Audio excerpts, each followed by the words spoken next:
Hello everyone, and a huge congratulations to all of today's graduates. I know there were times when many of us thought we wouldn't make it to this day, but here we are. We did it. As we approach this momentous day, I spend a lot of time reflecting on the things I've learned and how I will apply them to my future practice. I remembered the triumphs and the successes, and then, suddenly, I was struck with embarrassment when I remembered my failure in a lab simulation during the very first semester. Of course, the lab is designed to be a safe space where we can make mistakes and learn from them with no real consequences for our patients. But like so many of us, I strive for the unrealistic goal of perfection, and I beat myself up for these mistakes. We had just learned about tracheostomy care and respiratory assessments in class, and as I entered the lab, my partner and I began taking vitals and assessing our patient. For family and friends here today, our patient was a mannequin. That is the beauty of lab. So we're assessing our patient, and we notice that she has a tracheostomy and her oxygen saturation is low. As we began nervously whispering about what we should do for our patient, the blue light came on inside of her mouth. Again, family and friends, you might be wondering what this means. This is how they display central cyanosis on a mannequin. And if you're not sure what that means, the short answer is this patient needs oxygen fast. My partner and I ran to the hallway, gathered supplies, and began suctioning the patient's tracheostomy without sterile technique or pre-oxygenation. Spoiler alert, it didn't help. When the simulation ended and we debriefed, our instructor asked what we had noticed about the patient's position in bed.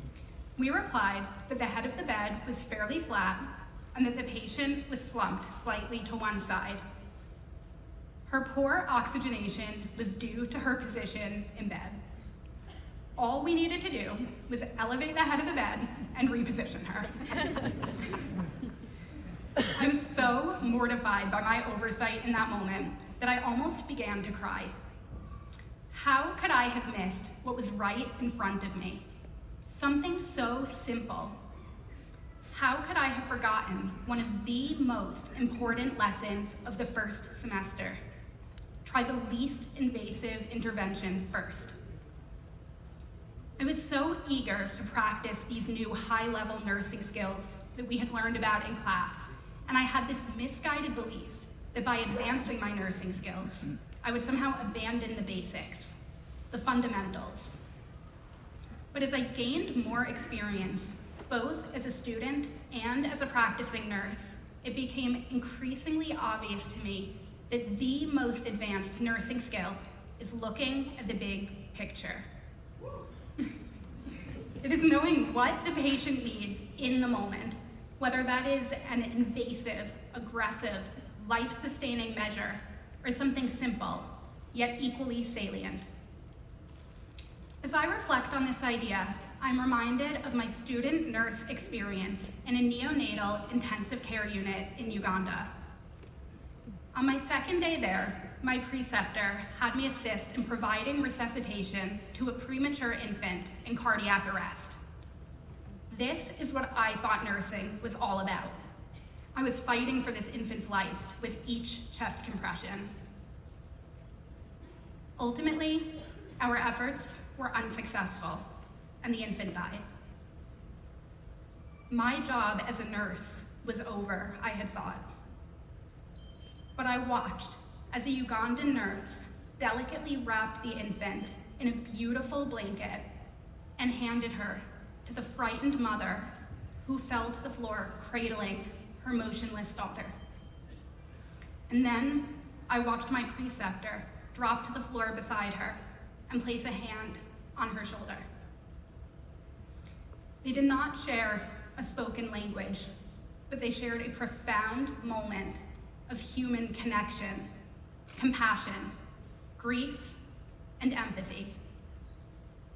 My preceptor knew that there was nothing more that could be done to sustain that infant's life, but there was more that could be done to support a grieving mother whose world would never be the same. That is nursing.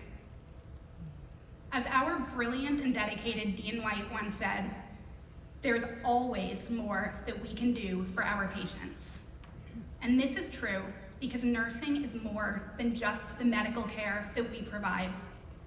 It encompasses the medical interventions, the health guidance, but also compassionate care. We have the unique privilege of walking through illness with our patients, through highs and lows, challenges and recoveries, tragedies and miracles.